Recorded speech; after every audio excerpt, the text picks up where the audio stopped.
Hey guys, welcome back to my channel. I'm Simon from Scar Illustration, and I hope you're keeping well. In this video, I'm going to go through my process for creating the Supernatural Shyster illustration, which I painted for Monte Cook Games. Let's dive in. So the first thing that I did was to create a single shape for the main character, which I then blocked in with a solid color. And then for the separate areas of the figure, I blocked in their local colors, or relative local colors, so that I could easily paint or select those areas later on when I'm painting the actual figure. But before we got to this point of the painting, there was a lot of research that went into the actual character, because it was, pretty different, pretty interesting. As well as that, I had to shoot some pretty specific reference to get the lighting exactly the way I wanted. I also wanted the narrative of the painting to be interesting, which is why I included that wanted poster behind the character. But before all of that, I had to design the character itself.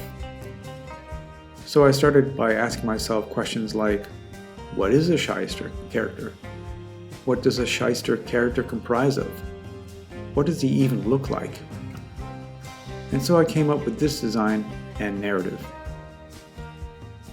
His eyes are shielded by his hat, which also suggests a dubious nature, not being open as a character, and trying to hide something, as it were. And as you can see, I have a roughed out version of the background, which was the actual color sketch.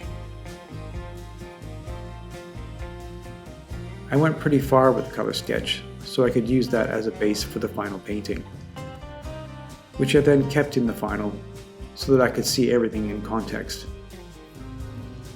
Back to the main character. I blocked in the mid-shadow areas and then the mid-lights to get an idea of the volume of the fabric. Once I put that in, I then moved over to other things such as the gloves, the gun, and finally the watch. Now the gun was a little tricky to get right. I had to do quite a bit of research to get an authentic looking gun. And as you can see, I didn't paint the gun at an angle. Instead, I painted the gun so that it was completely horizontal, so as to make hitting those horizontal lines a little easier. And then rotated it back to the right angle once I'd finished. I also didn't want the gun to look super new. It had to look scuffed up, like I'd been in a few sketchy situations, and that, we're in the Wild West here. We're not in a department store or something. And so it had to look the part. I also had to make sure that the gun was the right size for the character. When I was doing my research on the gun, I made sure that the gun was relative to the size of the character. It wasn't too big or too small. Because if it was too small, then it might have looked like a bit of a toy. Also, with the gun, I wanted to make sure the textures looked realistic. The metal and the wood in that. Once the gun was roughed in, then it was time to add that lantern light on the right-hand side of the picture going across the main character. And I decided to add this in before I got too far into the rendering of the main character, because I didn't want to run into difficulties trying to get the colors to look the way that I wanted them to. When I moved on to the watch, I decided initially I wanted it to be gold. But then I decided, no, I think we're going to go with silver, because I think that was more suitable for the character. And for the watch, I didn't want to go overboard on the details. Just enough for it to not be too distracting. I also modeled the character's outfit on a character from the spaghetti westerns, because I liked the way that character looked. It's not exactly the same, but there's certainly similarities between this character and the character in those movies.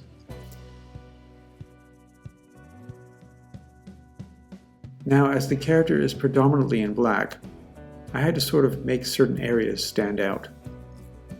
Otherwise, he's just going to look like this big black blob with some orange light on it, which might not look all that interesting in the final painting.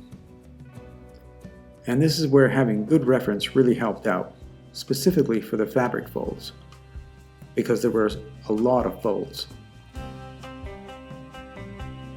With this sort of stuff, you can't really wing it. You need as good information as possible to make it look realistic. I also flipped the character a fair few times to make sure that everything was looking as good as I wanted it to. Obviously, I did have reference, but I try not to follow it verbatim, because the character is an entity on its own. It's not just some model trussed up in a coat and something thrown over the coat. This is the real deal. When you're using reference, you kind of have to use it as a base and then riff on that.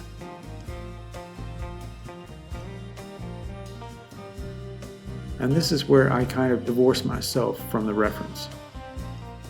I started looking for cool patterns and shapes. For the hat, I wanted something a little different from your typical bona fide Western hat. As the character itself is quite different from most Western characters that you would see.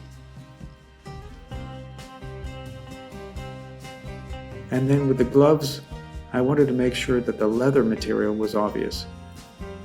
But I also didn't want to go crazy on the detail on the gloves. Just enough so that you know that the gloves are leather and that everything is in the right place anatomically. As you can see with the watch, I did add a bit of extra detail to the back of it.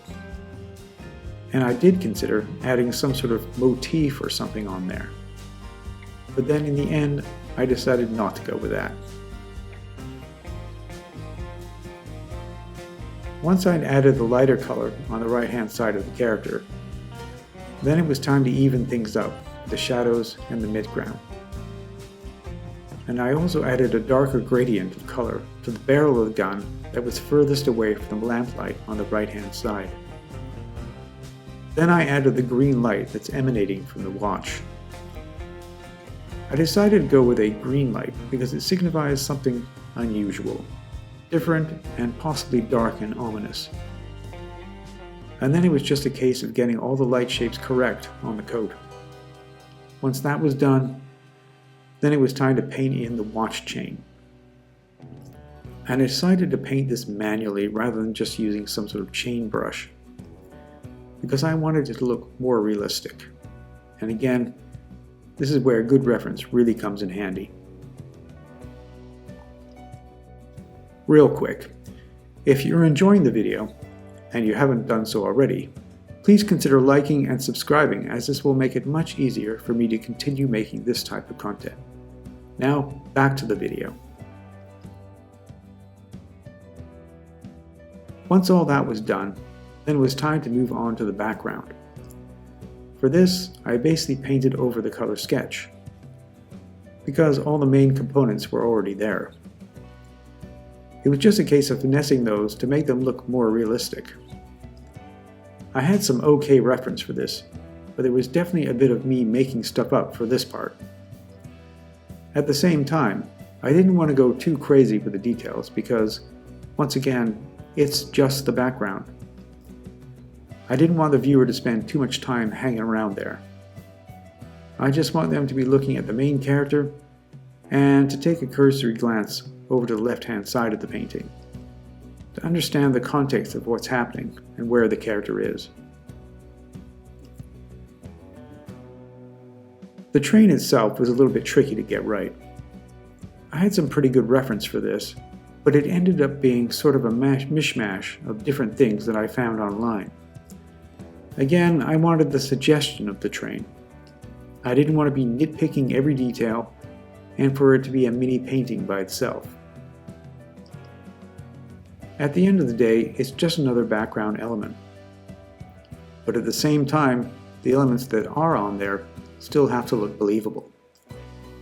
The viewer still has to think that, oh yeah, that definitely looks like a train from the Wild West. It can't just be some random train, which would have looked weird.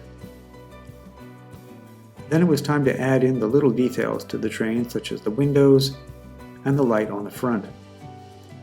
Once that was done, I moved on to some of the mid-ground stuff, such as the station sign. Again, I took reference from various westerns, and luckily for me, I'm a bit of a Western fan, so I knew exactly which movies I needed to look at. I then moved over to the character and started working back into that green light, because I wasn't really that happy with it. It was looking a little unbelievable to me. So I spent some extra time really working on those shapes, and just really drilled home the believability of those. Once that was done, I moved on to the background structure directly behind the main character. Again, this was a case of just indicating the textures, rather than doing something photorealistic, which in my mind wasn't going to serve the painting as a whole. And then of course I had to fix up the wanted poster because it looked a little unfinished. I started off by spending some time working on the paper folds, as I wanted the poster to look older and beat up.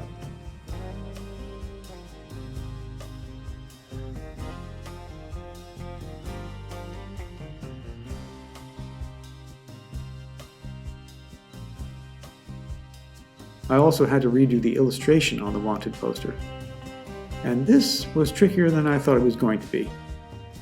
It took a few goes to get this correct and to get it how I wanted it to look. This came down to mainly styling issues, but I got there in the end, so I was reasonably happy with it.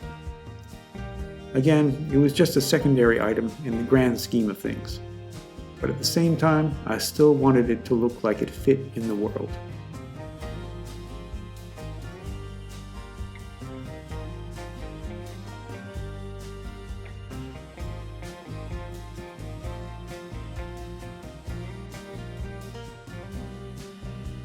Hope this was helpful, and let me know if you have any questions in the comments below. Please consider liking this video and subscribe to my channel. Have a good one, and keep on painting.